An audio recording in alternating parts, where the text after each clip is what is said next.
Hello friends, welcome to Angel academy digital ક્લાસમાં આપણો તો સમ્રાટ સામત ગઢવી. શોર્ટકટ નંબર 6, 1/2 વત્તા 1/6 વત્તા 1/12 વત્તા 1/20 વત્તા 1/30 વત્તા 1/42 વત્તા 1/56. એક સેકન્ડ માટે તમને આ શોર્ટકટ ન આવડતી હોય, આ દાખલો ગણો ને, તમને રીતસર ફેણ વળી જાય. ફેણ રેલો છૂટે કઈ કઈ જગ્યાએથી તમને ખબર ન પડે કે આવો દંદુડા ક્યાંથી ચાલુ થયા. આનો સરવાળો તો કરવા તમારા માટે લસા લેવો પડે, આનો લસા લઈ લ્યો તો હાંજ ન પડી જાય. પણ શોર્ટકટ એટલા માટે જ છે કે આવા દાખલા તમારે જોઈને જવાબ લખવાના છે. શું કરવાનું છે? આવું જ્યારે આપેલું હશે ને ત્યારે આ ક્રમિક સંખ્યાનો ગુણાકાર હશે. શું હશે? ક્રમિક સંખ્યાનો ગુણાકાર હશે. 1 અને 2 નો ગુણાકાર તો કે 2 × 2, 2 અને 3 નો ગુણાકાર 2 × 6, 3 × 4 12, 4 × 5 20 છે. બધા ક્રમિક સંખ્યાના ગુણાકાર હશે. તો અહીંયા જે સૌથી પહેલી સંખ્યા છે આ 2 છે, એ કોનો ક્રમિક ગુણાકાર કહેવાય? 1 અને 2 નો. એમાં નાની સંખ્યા એટલે 1/1. અહીંયા 1/56 છે એટલે 7 × 8 = 56 થાય. એમાં મોટી સંખ્યા 1/8. આની કરી નાખવાની બાદબાકી. જે સૌથી પહેલી સંખ્યા હોય નાની એ અને સૌથી છેલ્લી સંખ્યા હોય એ બેની બાદબાકી કરી નાખવાની. અહીંયા 1 × 2 એટલે 1 2 2 થાય. નાની સંખ્યા 1 એટલે 1/1. 7 × 8 = 56, 1/8. 8 × 8 - 1. 8 માંથી 1 ગયા તો 7 ભાગ્યા 8. આ લસા લીધો. અહીંયા 8 છે તો અહીંયા 8 લાવવા માટે 8 વડે ગુણવું પડે. અહીંયા 8 વડે ગુણવું પડે તો આપણે ડાયરેક્ટ કરી નાખ્યું. 8 × 8 - 1 એટલે 7/8. તમારો જવાબ 7/8.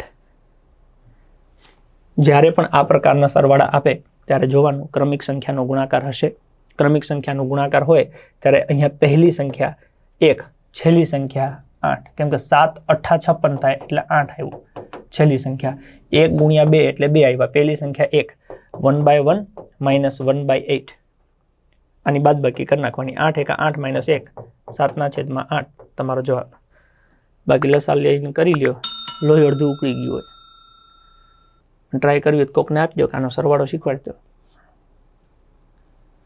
મજા આવે કે નહીં જોજો. ધારો કે આવું બીજું આપ્યું 1/20 વત્તા 1/30 વત્તા 1/42, 1/56, 1/72, 1/90. આવું આપ્યું. અહીંયા 20 એટલે આપણને ખબર પડે 4 × 5 = 20 થાય. 90 એટલે આપણને ખબર પડે 9 × 10 = 90 થાય. આ સમજાવવા લખું છું. તમને ડાયરેક્ટ જોઈને ખબર પડે 4 × 5 = 20 એટલે 1/4 માઇનસ 9 × 90. નાની સંખ્યા મોટી સંખ્યા એની બાદબાકી કરવાની છે. 1/4 - 1/10. અહીંયા 10 છે, 4 છે, લસા 20 થાય. અહીંયા 20 લાવવા માટે 5 ગુણવું પડે તો ઉપર 5, 5 × 5, અહીંયા -2. જવાબ થઈ ગયો તમારો 3/20. એમાં જ આપ્યું છે 3/20. 4 × 5 = 20 એટલે નાની સંખ્યા 1/4. 9 × 90 એટલે મોટી સંખ્યા 1/10. આની કરવાની બાદબાકી.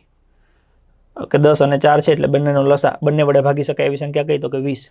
અહીંયા 20 લાવવા માટે 5 ગુણવું પડે એટલે 5, અહીંયા 20 લાવવા 2 ગુણવું પડે એટલે 2. એટલે જવાબ થયો તમારો 3/20. અને બાદબાકી કહેવાય. અપૂર્ણાંકની ના આવડતી હોય તો ડિટેલમાં વિડીયો આપ્યા છે, એમાં શીખવાડ્યું છે, શીખી લેવાનું. અહીંયા તો ડાયરેક્ટ શોર્ટકટ હાલ છે. આ આપ્યું 1/42, 1/56, 1/72, 1/90, 1/110, 1/132. 6 × 7 = 42. અને અહીંયા 11 × 12 1/6 - 1/12. અહીંયા 12 ને લસા લઈ લઈએ. છેદ સરખા કર્યા. અહીંયા 12 લાવવા માટે 2 ગુણવું પડે. 2 - 1, 1/12. આ તમારો જવાબ. ડી ઓપ્શનમાં આપ્યું છે 1/12. રેડી? એટલે આવો પ્રશ્ન પૂછાય ને તો તમારે ડૂચા કાઢ નાખે અને એમાં તમને આ શોર્ટકટ યાદ આવી જાય તો તમને એની આજીવન લાભ મળે. કેમ કે આવા પ્રશ્ન ભાગ્યે કોકના સાચા પડતા હોય. ટ્રાય કરી જોજો. આનો આ પ્રશ્ન મિત્ર વર્તુળમાં આવી જ. હું તો કહું કે વોટ્સઅપમાં ફોટો પાડીને સ્ટેટસમાં મૂકજો. આ કેવી રીતે કરાય, જામાવટ થઈ જશે.